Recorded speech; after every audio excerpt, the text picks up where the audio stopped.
Why? The Greyhound to Salem. When I was a youngster, my family had 2 cars. My Aunt Janie Edward's family had 2 vehicles as well, a car and a truck.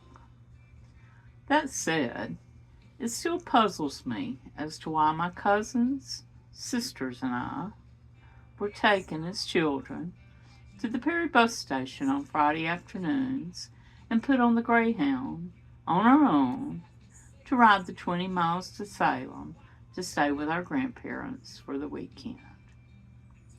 Why didn't they just drive and drop us off?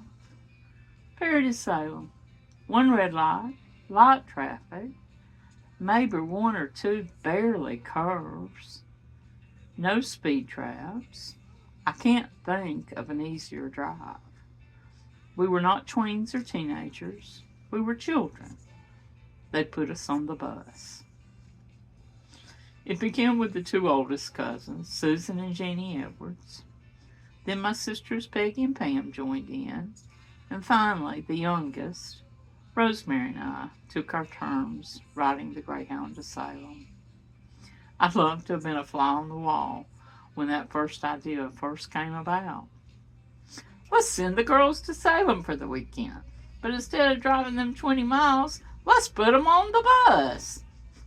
I'm still baffled by Aunt Janie and Mama's reasoning in doing this. The price of gas at the time was less than 36 cents a gallon. No one was saving any money by buying bus tickets. After pulling up these memories from my hard-headed database and giving it some thought, trying to reason out Tommy and Janie's motivations, I think I now know, or at least have an idea. Perhaps it was to give us a little independence and excitement in our lives. Or maybe driving us to Salem and dropping us off and getting away from Grandpa in a timely manner was easier said than done. Once you were in the Grandpa-osphere, it was hard to get out. Probably a combination of the 2 aforementioned reasons. No matter what the reason, all 6 of us treasure and retain the memories of those weekends. To little Polly, the old Perry bus station was like Fantasyland. It was located just down the road from where the Book Mart stands today, kind of between Hardee's and Vistar. They had racks upon racks of magazines, comics, and paperback books. It was Perry's first bookstore. I still have books I bought from that bus station. My very favorite, My Lives and How I Lost Them, by Christopher Catt, in collaboration with County Cullen, is now a collector's item. No matter how much I enjoyed that visit through the bus station bookstore before boarding the bus to Salem, the best part of the whole experience came later, near the end of the trip. The ride itself remains dull in my memory. Pine trees, zoo signs, the copper tone sign, pine trees, zoo signs.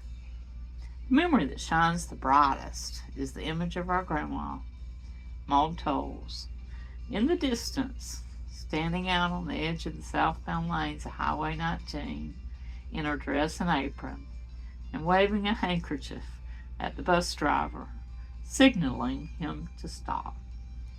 There was no bus stop in Salem. The driver just looked for the lady waving the hanky. That was Grandma, and she was always waiting on us. Those weekends spent in Salem were some of the greatest times of my childhood. I don't recall all 6 of us girls ever staying together overnight at one time. We were generally split up according to age, scheduling, etc. Usually it was my cousin Rosemary and me together, but I remember sleeping in those big old feather beds with my older sister, Pam and Peggy, as well. Sunday was pickup day, and generally the 12 of us came together then.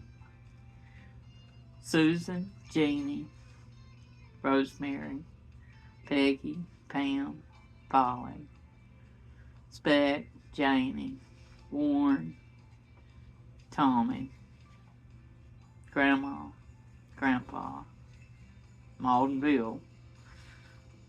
Never, ever did we ever ride the bus home.